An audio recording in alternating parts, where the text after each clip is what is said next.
வாழ்க்கையில வேதனை நிறைந்த வாழ்க்கை. வேதனை வேதனை வேதனை, அக்னி, உள்ளத்துல புழுக்கம், உள்ளத்துல வேதனை, வேதனை சுமந்து திரிக்கு நிலைமை. 32 பல்ல காட்டுறீங்க தேவ கிருபையில, தேவ ஒத்தாசையில, பட் உள்ள அழுது கொண்டு இருக்கிறது. ஒவ்வொரு சோதனை கடந்து போயிட்டு இருக்கிறீங்க. ஒவ்வொரு சோக வாழ்வு உங்களை சூழ்ந்து கொண்டு இருக்கிறது. நீங்க ஆண்டவர்களை பார்த்து தேவை பேசிட்டு இருக்க கத்த சோத்துரும். எவ்வளவு காலத்து வேதனை இருக்க போறீங்க? எவ்வளவு காலத்துக்கு ஒவ்வொன்றையும் போராடி போராடி போராடி போர பெற்றுக்கொள்ள போறீங்க?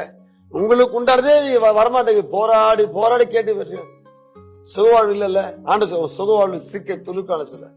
சமாதான அவசியம், வேதனை நீங்க அவசியம், சுகவாழ்வு அவசியம். இந்த மூன்றையும் கர்த்தர் இன்று உங்களுக்கு கட்டளை இடுகிறார். பெரும்பாலும் ஸ்திரீக்கு சமாதானத்தோட போ, உங்களோட சமாதானத்தோட போ, தேவ சமாதானம் அவங்க ஆட்கொள்ள போகிறது. இரண்டாவது, வேதனை நீங்கி, வேதனை சமாதானம் உண்டாயிரும், வேதனை நீங்குகிறது. மூணாவது, சுகவாழ்வு சுகவாழ்வு சுகவாழ்வு கர்த்தர் தராரு சோத்திரம். அது விசுவாசிங்க, அதை எதிர்பாருங்க.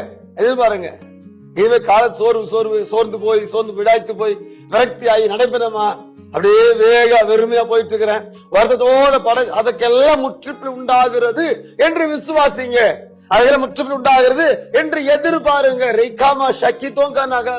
உங்க எக்ஸ்பெக்டேஷன் will come true. நீ எதிர்பார்க்கிறது வந்து நிறைவேறும். தேவை எதிர்பாருங்கள், சுகமாக எதிர்பாருங்க, ஆரோக்கியமாக எதிர்பாருங்க.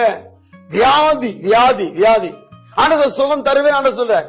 சுகமாக்குவே, சுகவாழ் செய்ய your healings will come quickly. Your healings will come quickly. சுகம் சீக்கிரம் வருது. சுகமாக்குற தேவன் அவர். இந்த ரெண்டு சுகத்தையும் கத்தி இன்று தர. ஒண்ணு வியாதி சுகம், மறுபக்கம் சுகவாழ்வு கத்தி தராரு. நீ சுகவாழ்வு பெற்று அனுபவிக்க போறீங்க.